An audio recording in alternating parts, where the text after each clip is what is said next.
Assalamualaikum. So, hari ini kita sambung lagi untuk soalan kertas 2 Trial Negeri Melaka tahun 2023 untuk soalan nombor 17. Encik Mazuki adalah seorang pemilik sebuah tempat peranginan di Mersing. Pada bulan Mac, dia telah menerima tempahan untuk mengadakan majlis perkahwinan di tempat peranginannya. Encik Marzuki dikendaki menyediakan X jenis kek P. Okey, P ni ialah huruf X dan Y kek jenis Q. So, jenis Q ialah untuk Y. Bila kita baca soalan tu, kita terus tulis pada bahagian-bahagian mana supaya kita tak perlu baca 2-3 kali. Jimat masa. Penghasilan kek ini melibatkan dua proses iaitu membakar dan menghias. Membakar dan menghias. Jadual 6 menunjukkan masa yang diperlukan untuk membuat kedua-dua kek ini. Penghasilan dua jenis kek. Sekejap. Okay, so kita ada kek membakar 30 untuk X, 30 untuk Y. Menghias 20X, Y-nya 20. Okay, so kita ada maklumat kat sini. Tulis 3 ketaksamaan linear yang mewakili syarat-syarat di atas. Okey, so kita ada soalan ketaksamaan lah rupanya ni. Alright. So kita tengok soalannya. Jumlah. Jumlah tu maksudnya kena tambah. Jumlah masa membakar. Membakar. Kedua-dua jenis kek. Okey, so kita ada untuk yang pertama 30X. Q dia ialah Y. Jumlah masa tidak lebih. Lebih ni sebenarnya lebih besar tapi ada perkataan tidak ni maksudnya simbol ini ialah kategori simbol yang menipu. Jadi simbolnya terbalik daripada ini jadi kecil dan sama dengan 360. Jadi apa persamaan dia? So kita ada 30X tambah dengan 30Y kecil dan sama dengan 360. Okey, selesai soalan pertama. Soalan kedua, jumlah masa menghias. Menghias. Kedua-dua. Lagi sekali kat sini jumlah maksudnya tambah kedua-dua. Sekurang-kurangnya. Kurang tu ialah kecil. Kalau kecil, kecil. Betul. Sekurang-kurangnya. Tapi dia sebut 2 kali, jadi simbol ni juga ialah kategori menipu. Jadi lebih besar dan sama. Okey? Menghias 240. So, maksudnya kita ada 20X tambah 20Y besar dan sama 240. Nisbah bilangan kek P, tadi P kita kata X, kepada bilangan kek Q iaitu Y, nisbah tu ialah macam ni. X nisbah dengan Y. Tidak kurang. Tidak kurang. Kurang tu kecil, ada perkataan tidak, dia cakap 2 kali. Jadi dia sebenarnya lebih besar dan sama dengan 2 nisbah 1. Okay, itu soalan dia. Tapi kita tak boleh buat macam ni. So kita tukar dalam bentuk pecahan. Nisbah ini kita boleh tukar dalam pecahan iaitu X per dengan Y. Besar dan sama dengan 2 per dengan 1. Tinggal macam ni juga tak boleh. So kita darab silang yang ni. Ni darab kat sini. Yang ni darab sini. 1 darab X. So dapat X besar dan sama dengan 2Y. Jawapan ini betul atau kita boleh bagi dia dalam bentuk setara yang lain. Biasanya kita letak Y tu pada bahagian depan. So kalau bahagian depan Y dia X besar dan sama dengan 2Y, maksudnya 2Y kecil dan sama dengan X. Nak tinggal macam ni boleh. Nak bagi setara yang lain pun boleh. Y kecil dan sama dengan X per 2. So dalam skema nanti awak akan nampak macam ni. Tapi jangan risau, kalau awak nak jawab dekat sini pun betul, yang ni pun betul, yang ni pun betul. Sebab dalam skema kata setara. Mana-mana jawapan yang setara dengannya betul.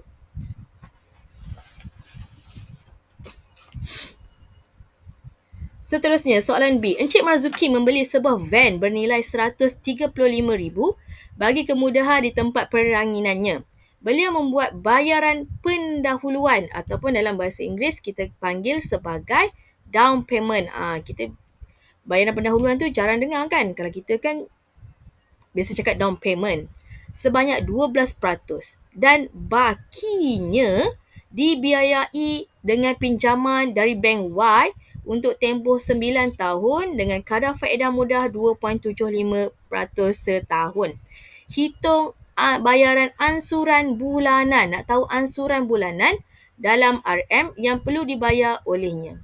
Okey, jadi kita kira dulu down payment dia berapa. So, dia kata down payment dia ataupun bayaran pendahuluan. Okey, so bayaran pendahuluan. So, dia kata dekat situ ialah 12% daripada harga kereta. Ni dia kena bayar dulu. Kalau kita nak beli kereta, ada down payment. Tapi kalau kita nak buat pinjaman, tu tak ada down payment ni. Jangan confuse. Pinjaman pun kita kena bayar ansuran bulanan. Tapi tu tak ada down payment. Kita nak pinjam sebab kita tak ada duit. Macam mana nak buat down payment pula? Kita beli kereta sebab kita banyak duit. So kena bayar dulu down payment sikit. Untuk bulan-bulan tu kita dapat bayar lebih rendah. Jangan confuse, okay? So, down paymentnya adalah sebanyak 16,200. 16,200. Ni kena bayar dulu. Sebelum nak ambil van tu, dia kena bayar dulu ni. Jadi, bakinya dibiayai dengan pinjaman. Okey, baki dia baru dia buat pinjaman bank. So, kita kira lah baki dia berapa. Harga van ialah 135,000. Tolak dengan down payment 16,200. So, baki dia adalah sebanyak 118,800. Okay, baki dia ni, dia pinjam dengan bank. Ni baru kira ni 9 tahun dengan kadar faedah mudah 2.75. Maksudnya kita kena kira dulu interest dia berapa. Kita pinjam dengan bank sebenarnya sebanyak 118,000. Tapi bukan itu sahaja yang bank charge. Okay, bank akan kenakan interest. I sama dengan PRT. P tu ialah jumlah yang kita nak pinjam dengan bank. 118,800 darab dengan R dia punya rate 2.75. 2.75 per dengan 100 darab dengan T tadi dia nak tahu 9 tahun. So I kita dapat ini adalah berapa dapat? Saya belum kira lagi. Kejap kita kira sama-sama. 118,800 darab dengan 2.75 per dengan 100 darab dengan 9. So, dapat 29,403.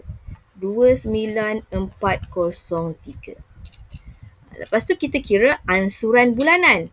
Ansuran dia. So, kita ada P tambah dengan principal dia tambah dengan PRT yang kita dah kira ni. So, principal ini sebenarnya yang dia pinjam dari bank. Lepas tu tambah dengan PRT kita dah kira dekat sini 29,403. So, sebenarnya jumlah pinjaman dia adalah 148,203. Jumlah ni akan dibayar secara ansuran bulanan.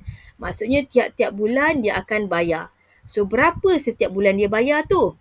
So, dia punya ansuran bulanan adalah sama dengan 148,203 bahagi dengan 9 tahun darab 12 bulan. Sebab kita nak kira bulan-bulan berapa. So, kita akan dapat 1372.25. So, again saya kata kalau untuk ringgit mestikan ada 2 titik perpuluhan situ. Okay, seterusnya soalan C. Raja 7 menunjukkan sebuah kolam renang berbentuk segi 4 tepat PQTV. PQTV, okey, semua ni ialah kolam renang. Tempat perandingan Encik Marzuki. Kawasan yang berbentuk segitiga PQR dan segi 4 STUW dikhaskan untuk kanak-kanak. Okey, so warna putih ni sebenarnya adalah untuk kanak-kanak. Sini kanak-kanak, sini pun kanak-kanak. kanak-kanak.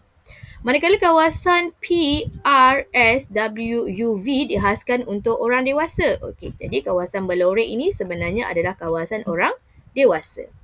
Soalan kata hitung perimeter dalam meter bagi kawasan kolam renang untuk kanak-kanak. Perimeter tu ialah ukur keliling. So kita nak tahu yang ni, dah tahu, tambah sini, tambah dengan sini. Okey, nampaknya PR kita belum tahu lagi. Jadi kita carilah PR. Disebabkan ialah segi 4 tepat tadi kat sini 90 darjah, jadi ini ialah hypotenuse. Hypotenuse. So kita nak cari yang paling panjang. Jadi yang kedua-dua pendek ni kita tambahkan. 80 kuasa 2 tambah 60 kuasa 2, punca kuasakan dia.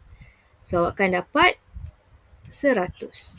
Jadi kat sini ialah 100 meter. Okey, kemudian kita kira kat sini. Okey, kalau sini 80, daripada P sampai Q 80, U sampai V sampai U ni 52. Jadi U dengan T ni sama dengan berapa? 80 tolak dengan 52. So kita akan dapat 28. Okey, so UT 28, WS juga ialah 28. So kita kira WU. Okey, kat sini 50, R sampai S, Q sampai R 60. Panjang PV ialah 180.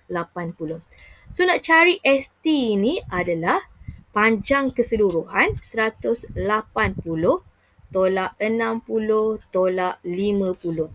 So kita akan dapat 70. So atas kat sini pun juga ialah 70. Sini 70. Bawah ini juga 70. So kita nak cari perimeter, kita tambahkan semuanya. 80 tambah 60 tambah 100 tambah 28 tambah 70 tambah 28 tambah 70. Itulah perimeter. Tambah semua. So tulis balik.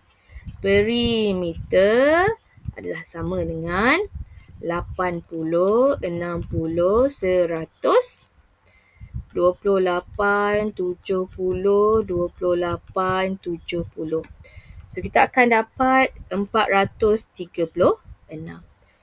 Yang kedua, hitung luas dalam meter persegi bagi kawasan kolam renang dewasa.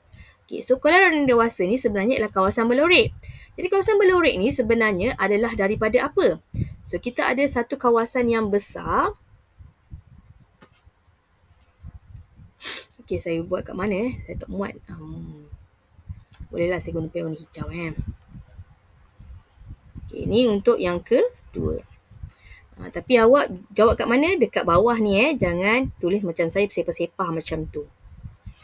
Okey, yang kedua, so kita nak, maksudnya macam mana kita nak buat jalan kerja? Jalan kita ialah segi 4 yang besar ni, segi 4 PQTU, kita ambil yang besar, tolak dengan segi 3 kawasan kanak-kanak, tolak dengan segi 4 yang kecil tu. Ni pun kawasan kanak-kanak. Dapatlah kawasan yang dewasa ataupun kawasan berlorek. So yang besar ni luasnya ialah panjang darab lebar. So kita ada 180 darab dengan 80. Kemudian tolak dengan segi 3. 1/2 darab dengan tapak dan tinggi. 80 darab 60. Kemudian tolak lagi dengan segi 4 kat sini. 70, 28. 70 darab 28. So kita akan dapat nilainya. Kat sini kita akan dapat 14400 tolak dengan 2400 tolak dengan 1960. Dan jawapan akhir kita ialah 1040 meter persegi kawasan luas kolam renang dewasa. Okey, soalan terakhir. Raja 8 menunjukkan graf jarak masa. Okey, so ni jarak dengan masa. Sejauh 60 km. So 60 km dalam masa 3T minit. Okey, 3T dalam minit. Dengan memandu kereta dari tempat peranginan ke Bandar S. Diberi kadar perubahan jarak kadar perubahan jarak terhadap masa, dia kata sebelum dan selepas tempoh rehat adalah sama. So nanti kita akan tengoklah. Soalan pertama, dia kata hitung nilai T. Okay. So daripada maklumat yang kita dapat tadi, dia kata kadar perubahan jarak. Jarak ni berubah daripada sebelum dengan selepas berehat. Mana rehat? Ini rehat. Okay. So kita fahamkan dulu graf ni macam mana. Dia start dengan minit kosong. So dia jalan selama T minit sejauh 24 km. Dia memandu.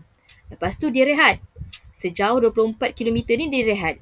Selama mana? Selama inilah.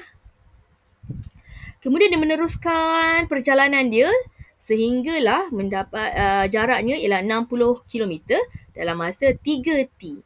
Soalan kata kadar perubahan jarak. So sebenarnya kadar perubahan jarak dia ni berubah ni berapa? Jarak akhir sebelum ni, jarak akhir 24. Jarak awalnya kosong. 24 tolak dengan kosong bahagi masa akhir T tolak dengan kosong. Sama dengan selepas rehat. Sama. Maksudnya belakang ni pun dia punya kadar perubahan jaraknya sama.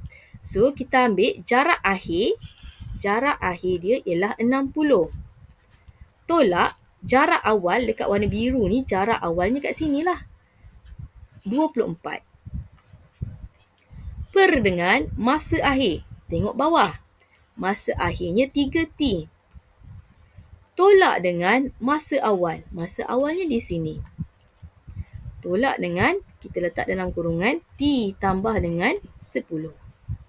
Dan kita carilah nilai T. 24 tolak kosong, maksudnya 24 saja. So 24 per dengan T sama dengan 60 tolak 24. So dapat berapa? 60 tolak 24.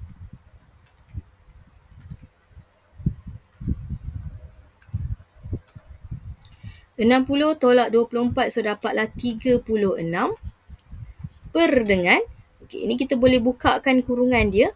So kita ada kat sini 3T tolak dengan T tolak, sini pun jadi tolak dengan 10. So apa nak buat? Dia sebenarnya kalau dah dapat macam ni pun, kita boleh terus direct guna kalkulator. Kita cuba, sebab saya pun belum cuba lagi soalan ni. Kita cuba sama-sama ya. 24 per dengan T. Apa-apa huruf kita jadikan X sama dengan, so kita ada 36 per, disebabkan kita ada banyak apa kita panggil sebutan. 1, 2, 3, 3 sebutan. Kita letak dalam kurungan. 3 X tolak X tolak 10. Tutup kurungan. So tekan shift calculate. Oh, can't solve.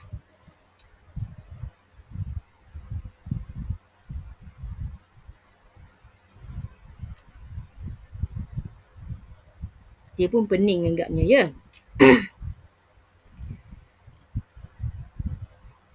Okay, so kita selesaikan. So 3T tolak T, so dapat 2T. So 24 per dengan T sama dengan 36 per dengan 2T tolak 10. So ini kita boleh darab silang. Yang ni naik atas, yang ni naik atas. So kita ada 24 kurungan 2T tolak 10 sama dengan 36T. So 24 darab 2T, so dapat 48T tolak dengan 240 sama dengan 36T. Jadi kita kumpulkan kat sini 48T tolak 36T sama dengan 240. So 48 tolak 36, 48 tolak 36 sama dengan 12T sama dengan 240. So, T sama dengan 240 bahagi 12. So, akan dapat 20. So, dapatlah T sama dengan 20. Selesai untuk T20. Maksudnya kat sini, T ni 20. Maksudnya kat sini apa? Ni 20. T tambah 10, 20 tambah 10. So, maksudnya sini 30. 3 darab T. 3 darab 20. So, maksudnya dekat sini 60. Hitung laju purata keseluruhan. So, laju purata rumusnya ialah jumlah jarak bahagi dengan jumlah masa. Okey, jumlah jarak tengok paling atas sekali. Berapa jarak dia? 60. Sebab ni kan graf jarak melawan masa. Oh, tapi kat sini nasib baik perasan terima kasih. So, kita nak tahu dalam kilometer per jam. Ini 60 dalam minit. Jadi, jamnya berapa? 60 bahagi dengan 60. So, dapatlah 1 jam. So, dekat sini, ataupun boleh tulis 60 bahagi dengan 60. Dapat 1. So, 60 bahagi 1 dapatlah 60 kilometer per jam.